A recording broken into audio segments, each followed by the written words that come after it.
માંડ્યો રેગ્યુલર એનું 1500 વ્યાજ દેવાનો એટલે બહુ વિડીયો ઉતારતો મારો અને થોડાક દી ઘરમાં ને એમાં બધે હલાવ્યું। જ્યારે આ બનાવની અંદર એક યુવતીને 50,000 રૂપિયા વ્યાજે આપવામાં આવ્યા હતા। ત્યારબાદ સમગ્ર ઘટના શું બની છે તેને લઈ જ આખા વિડીયોની અંદર વાત કરવાની છે। 50,000ના વ્યાજમાં આ છોકરીનું કેવું શોષણ કરવામાં આવ્યું છે। જ્યારે આ 1500 રૂપિયા તે વ્યાજ ચૂકવતી હતી, 50,000 રૂપિયાનું વ્યાજ ચૂકવતી હતી। જો તે વ્યાજ ના આપે તો તેનું શોષણ કરવામાં આવતું હતું, એટલે કે તેમનો બળાત્કાર થતો હતો।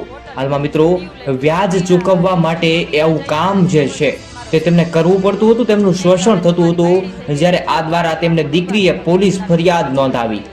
મારા ઘરવાળાએ 50,000 રૂપિયા વ્યાજે લીધા હતા, તો એ ઘરે આવીને છણકલા કરી જતો કે વ્યાજ તારે 1500 રૂપિયા ડેઈલીનું દેવું પડશે। એની બદલીમાં મને અડતો ને છણકલા દરરોજ કરી જતો। પછી એના દીપક વાગડિયા આવીને મારી યારે બે ત્રણ દી છડકલા કર્યા, પછી વારંવાર બળાત્કાર કરવા માંડ્યો। રેગ્યુલર એનું 1500 વ્યાજ દેવાનું એટલે રેગ્યુલર મારા ઘરવાળાએ 50,000 રૂપિયા વ્યાજે લીધા હતા, તો એ ઘરે આવીને છણકલા કરી જતો કે વ્યાજ તારે 1500 રૂપિયા ડેઈલીનું દેવું પડશે।